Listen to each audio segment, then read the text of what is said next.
जब वो गलत हुई तो इसका क्या मतलब?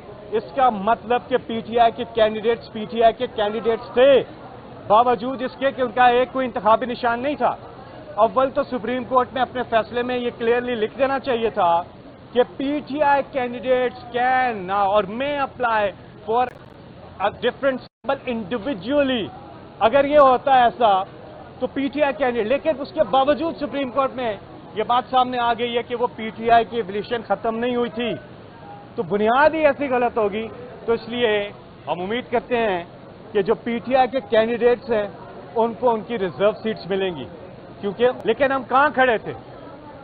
150 रुपये लीटर हमारा पेट्रोल था, 150 रुपये लीटर डीजल था, डॉलर भी इसके आगे पीछे ही था, जो हमारा जीडीपी था 6% था, हमारे हेल्थ कार्ड था, यूनिवर्सल हेल्थ कवरेज थी, एहसास प्रोग्राम जिसको वर्ल्ड बैंक ने दुनिया का चौथे नंबर का बड़ा प्रोग्राम डिक्लेयर किया, सोशल वेलफेयर प्रोग्राम, वो चल रहा था आम तबके को सहूलियात देने के लिए। मीटिंग्स हुई हैं और अब तकरीबन कंप्लीट हो चुका है, ये कंप्लीट हो चुका है। लेकिन एक बात सामने आ गई ना, और वो प्रोसीडिंग्स में पहले ही आ गई थी, कि पहले तो ये है कि जो जजमेंट था, जो फैसला था बल्ले के निशान लेने का, वो असल में जो अवाम है, जो वोटर है, उसको उसके हक से महरूम किया गया।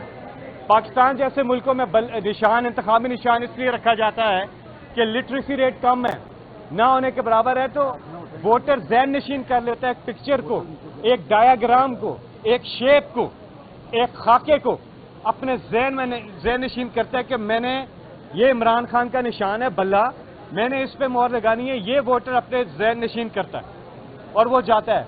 जो पढ़े लिखे मुल्क है बाहर, वहां पे इंतखाबी निशान नहीं होता, इसलिए कि वहां पे पढ़े लिखे होते हैं। वो जब पोलिंग बूथ पे जाते हैं वहां लिखा होता है रॉबिन जैकमैन, नाम लिखा होता है, टॉम क्रूज या जो भी, उस पर जाके वो मोहर लगा देता है आराम से। लेकिन यहां पर निशान रखा जाता है, वोटर का ये राइट होता है कि उसको पता हो, वो अपनी मंशा का इजहार कर सके। तो जब आप निशान ले लेते हैं तो आप वोटर से उसका हक छीन लेते हैं। पहले आप तालीम ही नहीं दे रहे, जब हमारी सरकार जो है तालीम ही नहीं दे रही लोगों को। लिटरेसी रेट देखिए, कितने बच्चे स्कूलों से बाहर हैं। एक तरफ आप तालीम नहीं दे रहे, दूसरी तरफ आप उससे ये डायग्राम भी ले लेते हैं, निशान भी ले लेते हैं, तो आप असल में वोटर के साथ बड़ी ज्यादती करते हैं। नंबर 1 चीज ये सामने आई है। नंबर 2 कि उस फैसले में ये नहीं था कि जी पार्टी पीटीआई की अब एफिलिएशन ही नहीं रहेगी कैंडिडेट्स की, ये नहीं था, ये भी सामने आई है। तो इसका क्या मतलब है कि वो पूरा जो चीज थी वो गलत हुई। जब वो गलत हुई तो इसका क्या मतलब? इसका मतलब कि पीटीआई के कैंडिडेट्स थे, बावजूद इसके कि उनका एक कोई इंतखाबी निशान नहीं था। अव्वल तो सुप्रीम कोर्ट में अपने फैसले में ये क्लियरली लिख देना चाहिए था कि पीटीआई कैंडिडेट्स कैन नाउ और may apply for a different symbol individually. अगर ये होता ऐसा तो पीटीआई कैंडिडेट, लेकिन उसके बावजूद सुप्रीम कोर्ट में ये बात सामने आ गई है कि वो पीटीआई की एवोल्यूशन खत्म नहीं हुई थी, तो बुनियाद ही ऐसी गलत होगी।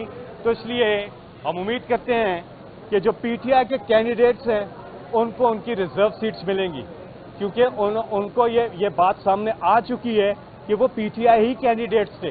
तो जब पीटीआई कैंडिडेट्स थे, आज़ाद नहीं थे, तो उस तनासब से, और अगर दूसरी सिचुएशन फर्ज करें कि वो आज़ाद थे, फिर भी सारी रिक्वायरमेंट पूरी कर दी, इमरान खान के जो कैंडिडेट्स थे उन्होंने पूरी कर दी।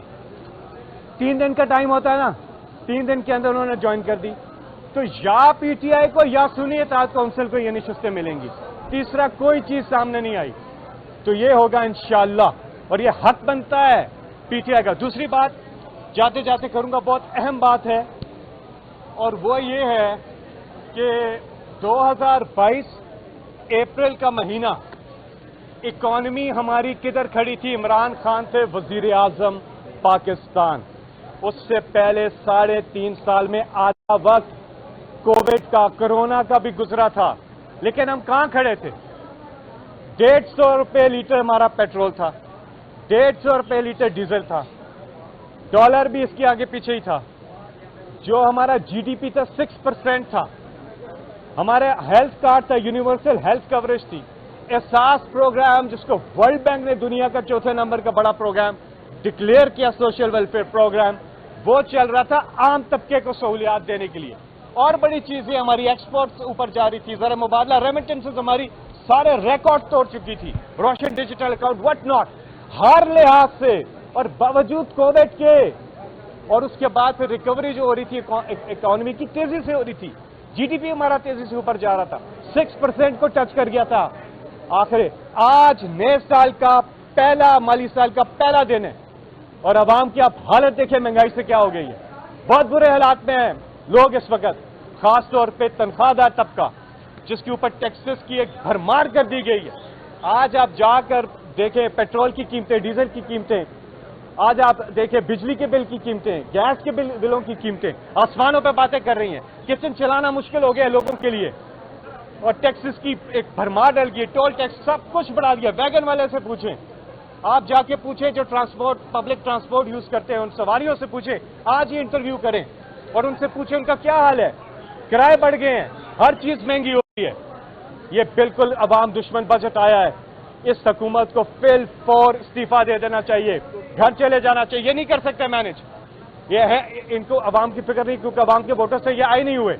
یہ فارم 47 سے جب آپ عوام کے ووٹر سے نہیں آئے ہوتے, اب آپ عوام کے لیے کوئی کام بھی نہیں کرتے, آپ کو پرواہ نہیں ہوتی. عوام کی ووٹر سے جو آئے ہیں ان کو پرواہ ہوتی ہے, اور وہ فارم 45 والے ہیں. وہ حکومت کریں گے عمران خان وزیر اعظم پاکستان. جب وہ ہوں گے ٹرسٹ ڈیفیسٹ بھی ختم ہوگا, عوام کا اعتماد ہوگا اس وزیر اعظم پہ, اور وہ عوام کے مفاد کے فیصلے بھی کریں گے اور بہتر اکانومی کو مینج کریں گے. اکنامک مینجمنٹ ایک سمپل چیز ہے. آپ ریونیو بڑھاتے ہیں ملک کا, اور عام لوگوں پہ خرچ کرتے ہیں, غریب لوگوں پہ, نچلے طبقے کا آپ اٹھاتے ہیں. گرمیوں کی شدت میں لگے نہ بجھنے والی شدید پیاس. یہ پیاس